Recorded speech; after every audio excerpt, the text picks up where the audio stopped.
नमस्कार प्रिय विद्यार्थियों, आप लोग सब खुश होंगे, अच्छी तरह से होंगे। हम लोग यही चाहते हैं कि आप लोग अच्छी तरीके से रहें, सेहतमंद रहें, स्वस्थ रहें। हम अपने आज सेकेंड ईयर के स्टूडेंट्स के साथ सेकेंड पेपर पे बात करने वाले हैं। क्या क्या भारतीय समाज की क्या मुद्दे और क्या समस्याएं हैं। और जैसा कि एक बार शुरू में मैंने आप लोगों के साथ पेपर का जो कोर्स है, सिलेबस है, वो डिस्कस करा था। बहुत सारी समस्याएं जो हमारे समाज में हैं, चाहे वो पॉपुलेशन से रिलेटेड हो, चाहे वो अनएम्प्लॉयमेंट की हो, चाहे पॉवर्टी की हो, चाहे इलिटरेसी की हो, चाहे स्लम्स की हो, चाहे क्राइम, बहुत सारी हमारी समस्याएं हैं। करप्शन है। ये सभी समस्याएं जो हैं बच्चों को कहीं ना कहीं एक दूसरे के साथ इंटरलिंक्ड भी हैं, कहीं ना कहीं जुड़ी हुई भी हैं। जैसे आप कहेंगे गरीबी है, गरीबी का सीधा सीधा संबंध अनएम्प्लॉयमेंट से है कि आप अनएम्प्लॉयड हैं तो आप एज अ रिज़ल्ट गरीब हैं। इलिटरेसी से भी हो सकता है कि आप इलिटरेट हैं, आपके पास शिक्षा नहीं है, एज अ रिज़ल्ट आप कुछ उस तरह का ढंग का एम्प्लॉयमेंट नहीं ढूंढ पाते और फिर उसकी वजह से आप निर्धनता से जूझ रहे हैं। तो अक्सर ये समस्याएं जो हैं वो एक दूसरे से रिलेटेड होती हैं। या आप क्राइम के पहलू को भी देख सकते हैं कि आप क्रिमिनल बन गए तो उसके लिए आपका फैमिली बैकग्राउंड, पॉवर्टी कुछ हद तक रिस्पॉन्सिबल हो सकती हैं। तो आज जो हम टॉपिक पढ़ने जा रहे हैं वो हम पढ़ेंगे। सबसे पहले आज बात करने जा रहे हैं अनएम्प्लॉयमेंट पे, बेकारी पे, कि what is unemployment, what are the different types of unemployment and how can we see what are the factors और what are the besides the causes of unemployment. हम ये भी देख सकते हैं कि हम इसको कैसे इस अनएम्प्लॉयमेंट से बच सकते हैं, कैसे हम कुछ इसका इलाज ढूंढ सकते हैं।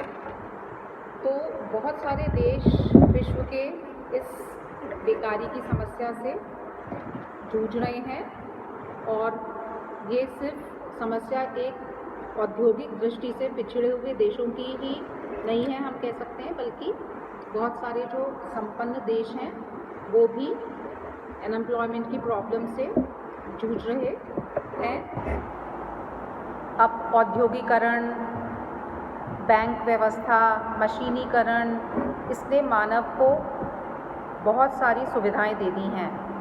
वहाँ दूसरी ओर बेकारी, गरीबी, इनको भी जन्म दे दिया है। पहले जैसे 10 लोग मिलकर काम करते थे, आज कंप्यूटर पे सिर्फ 2 लोग उस काम को कर सकते हैं, तो बाकी के लोगों को जॉब से बाहर होना पड़ता है। तो अब ये बेकारी की जो समस्या है वो एक आर्थिक समस्या भी है और सामाजिक समस्या भी है। बेकारी जो है वो व्यक्ति के जीवन को बिल्कुल खराब करके रख देती है और बेकारी व्यक्ति में निराशा की भावना भी पैदा करती है। अब यदि हम बेकारी की परिभाषा देते हैं तो सामान्य दशाओं तथा सामान्य वेतन दर पर व्यक्ति को बलपूर्वक और अनैच्छिक रूप से वेतन के काम से अलग कर देने की स्थिति को हम बेकारी कहते हैं या अनएम्प्लॉयमेंट कहते हैं। मतलब व्यक्ति कार्य करने की दशा में है लेकिन बाजार में उसको उचित मजदूरी पर काम नहीं मिल रहा। समझ में आया? मतलब I am willing to work but I am not getting employment. तो इसको आप कह सकते हैं an individual not being in a state of remunerative occupation despite his desire to be so। मेरे में इच्छा तो है, डिज़ायर तो है, मगर मुझे काम मिल नहीं रहा है।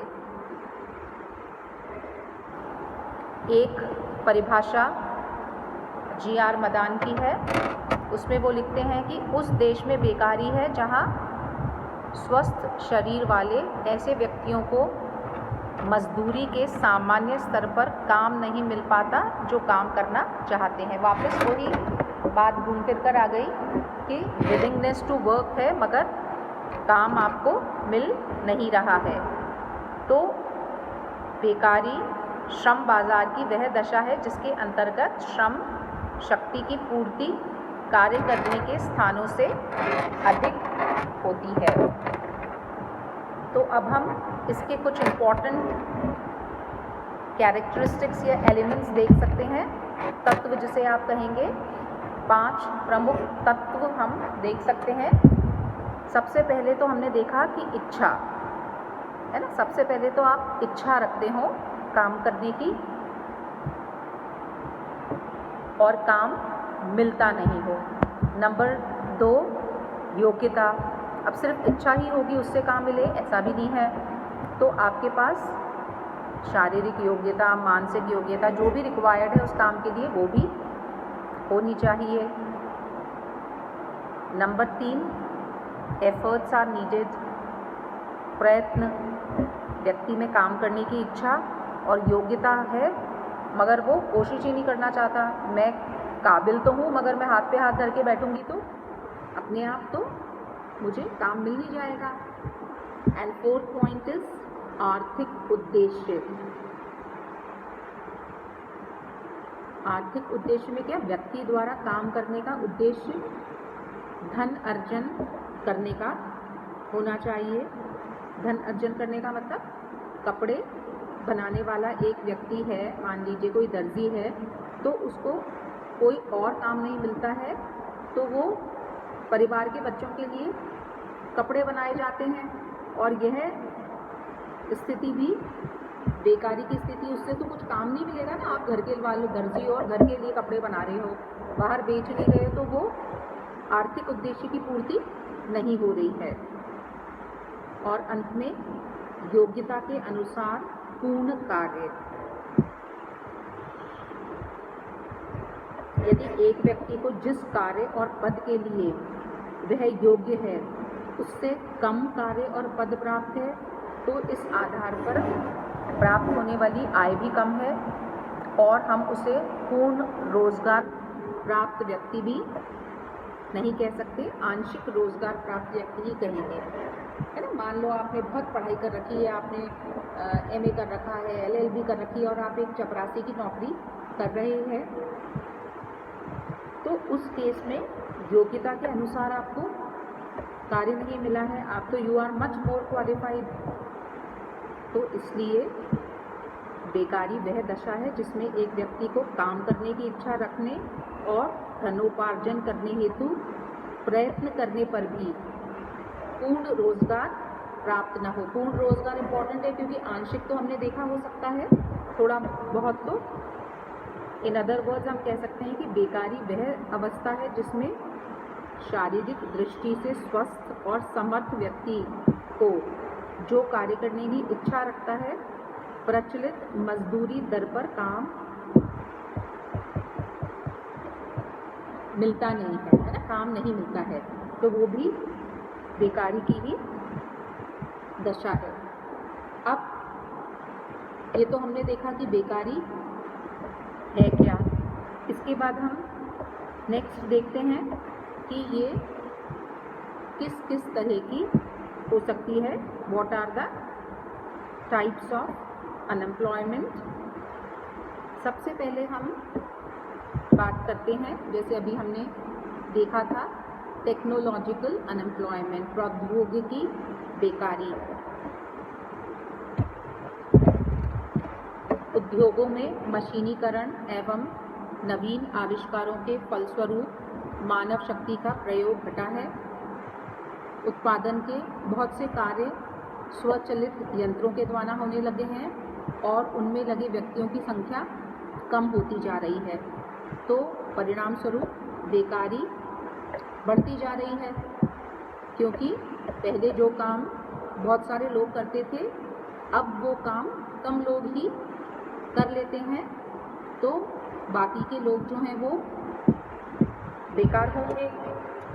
दूसरा एक बहुत इम्पॉर्टेंट टाइप ऑफ अनएम्प्लॉयमेंट है कैजुअल अनएम्प्लॉयमेंट या आकस्मिक या मौसमी बेकारी।